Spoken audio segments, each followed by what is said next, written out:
Hi friends, welcome back to another story time with Carrie. Today we will be reading The LORAX by Dr. Seuss. This is one of my favorites.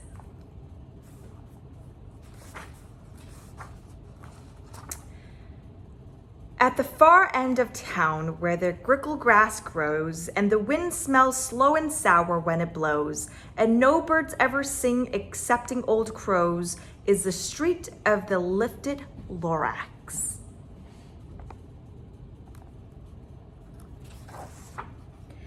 And deep in the grickle grass, some people say, if you look deep enough, you can still see today where the LORAX once stood just as long as it could before somebody lifted the LORAX away. What was the LORAX and why was it there?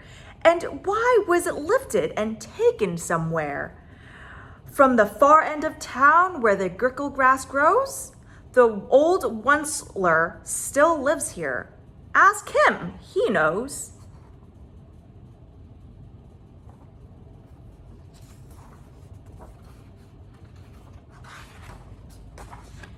You won't see the onceler, don't knock at his door. He stays in his lurkum on top of his store. He lurks in his lurkum, cold under the roof, where he makes his own clothes out of muffered moof. And on special dank midnights in August, he peeks out of the shutters and sometimes he speaks and tells how the LORAX was lifted away. He'll tell you, perhaps, if you're willing to pay.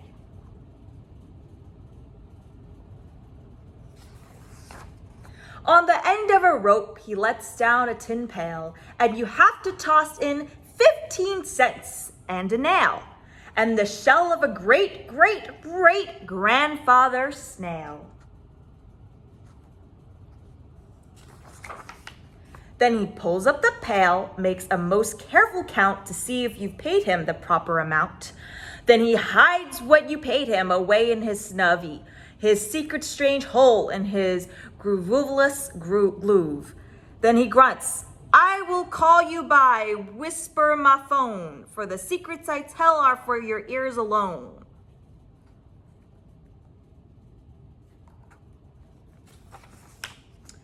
Slop! Down slops the whisper my phone to your ear, and the old onceler's whispers are not very clear, since they have to come down through a snargly hose, and he sounds as if he had smallish bees up his nose. Now I'll tell you, he says, with his teeth sounding gray, how the LORAX got lifted and taken away. It all started way back, such a long, long time back.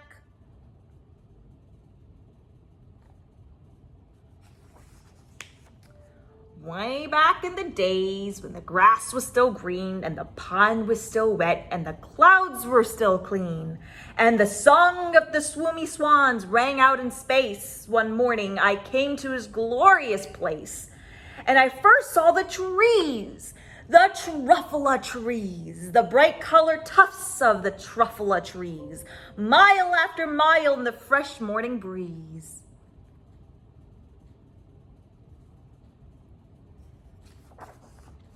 And under the trees, I saw brown barbaloots frisking about in their barbaloot suits as they played in the shade and ate truffula fruits.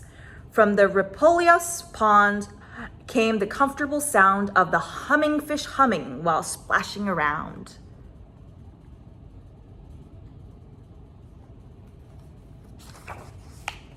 But those trees, those truffula trees, all my life I'd been searching for trees such as these. The touch of their tufts was much softer than silk, and they had the sweet smell of fresh butterfly milk. I felt a great leaping of joy in my heart. I knew just what I'd do. I unloaded my cart.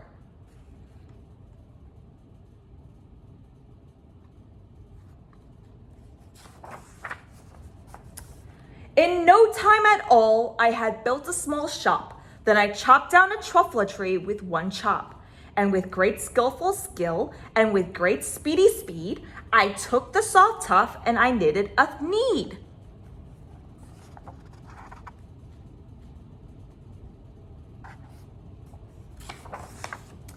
The instant I finished, I heard a gazump.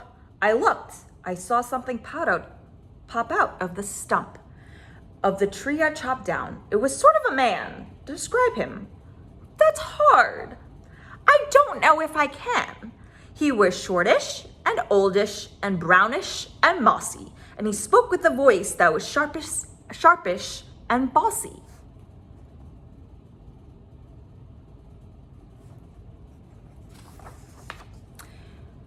Mister, he said, with a sawdusty sneeze, I am the LORAX. I speak for the trees.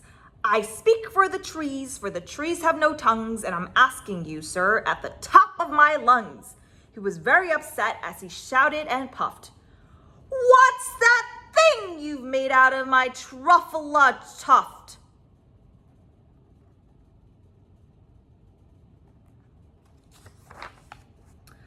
LORAX, LORAX, I said. There's no cause for alarm. I chopped just one tree.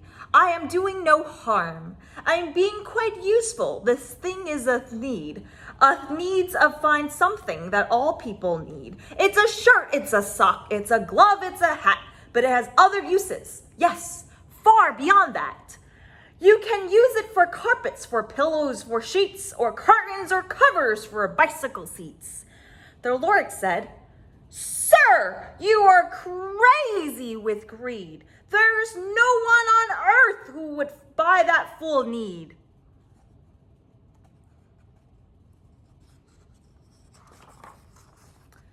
But the very next minute, I proved he was wrong. For just at that minute, a chap came along, and he thought that the need had knitted was great. He happily bought it for $3.98. I laughed at that LORAX. You poor, stupid guy. You never can tell what something some people will buy.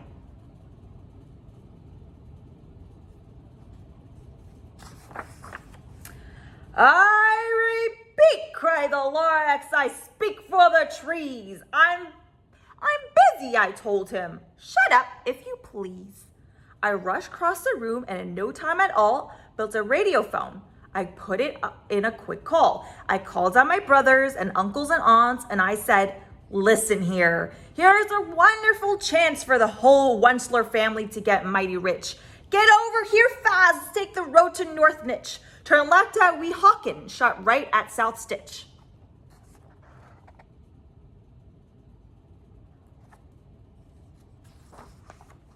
And in no time at all, in the factory I built, the whole Wensler family was working full tilt. We were all knitting needs, just as busy as beads, to the sound of the chopping of truffula trees.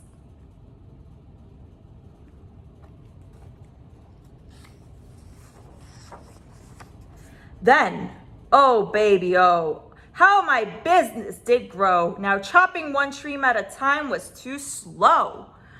So I quickly invented my super axe hacker, which whacked off 4 truffula trees at one smacker. We were making needs 4 times as fast as before. And that LORAX, he didn't show up anymore.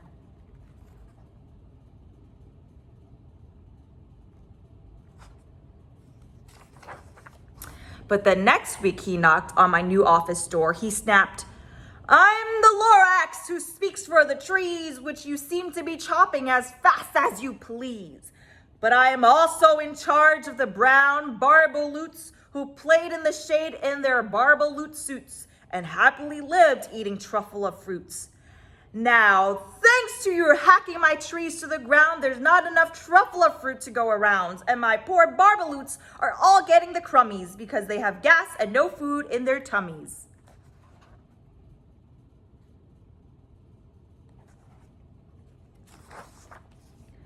They loved living here, but I can't let them stay. They'll have to find food, and I hope that they may. Good luck, boys, he cried, and he sent them away.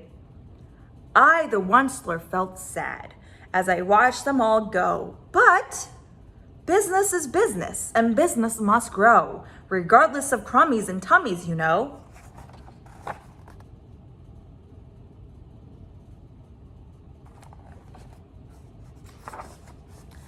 I met meant no harm, I must truly did not, but I had to grow bigger. So bigger I got. I biggered my factory, I biggered my roads, I biggered my wagons, I biggered the loads of the needs I shipped out. I was shipping them forth to the south, to the east, to the west, to the north. I went right on biggering, selling more needs, and I biggered my money, which everyone needs.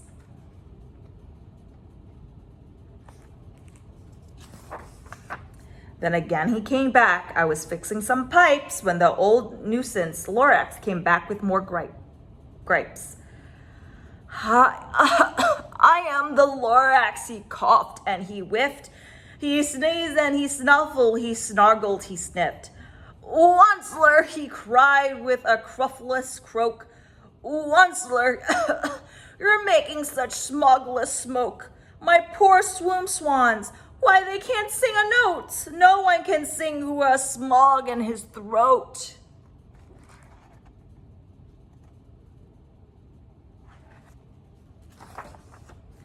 And so, said the LORAX, please pardon my cough. They cannot live here, so I'm sending them off. Where will they go? I don't hopefully know. They may have to fly for a month or a year to escape from the smog you've smogged up around here.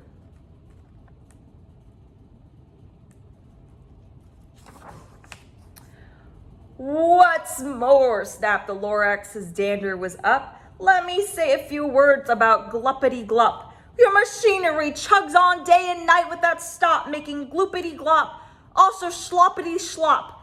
And what do you do with this leftover goo? I'll show you, you dirty old Onceler man, you.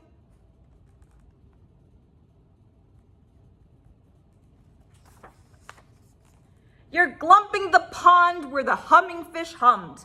No more can they hum, for their gills are all gummed. So I'm sending them off. Oh, their future is dreary. They'll walk on their fins and get woefully weary in search of some water that isn't so smeary.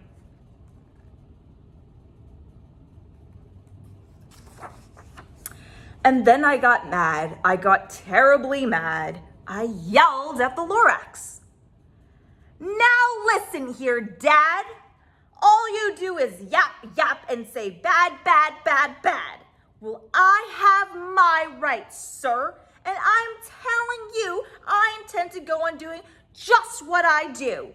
And for your information, you LORAX, I'm figuring on biggering and biggering and biggering and biggering, turning more truffle-trees and needs into needs, which everyone needs.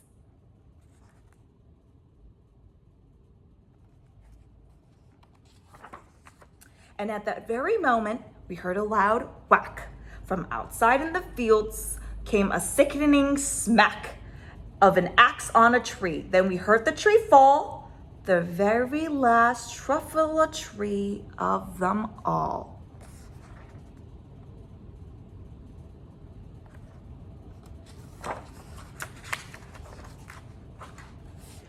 No more trees, no more needs, no more work to be done. So in no time, my uncles and aunts, everyone all waved me goodbye. They jumped into my cars and drove away under the smoke-smuggered stars.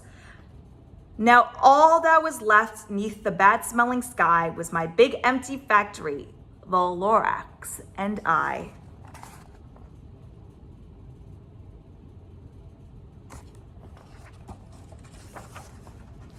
The LORAX said nothing, just gave me a glance, just gave me a very sad, backward glance, as he lifted himself by the seat of his pants, and I'll never forget the grim look on his face when he hasted himself and took leave of this place through a hole in the smog without leaving a trace.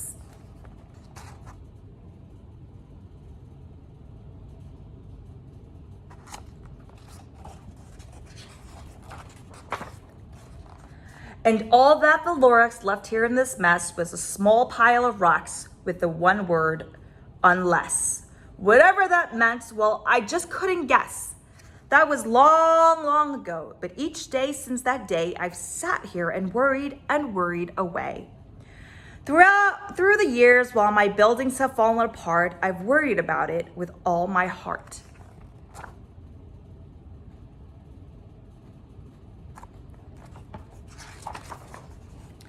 But now, says the Onceler, now that you're here, the word of the LORAX seems perfectly clear. Unless someone like you cares a whole awful lot, nothing is going to get better. It's not.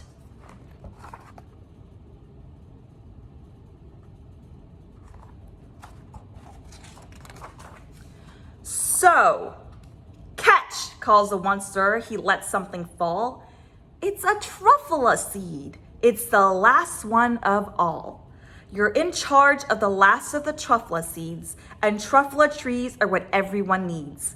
Plant a new truffula, treat it with care, give it clean water, and feed it fresh air. Grow a forest, protect it from axes that hack. Then the LORAX and all his friends may come back.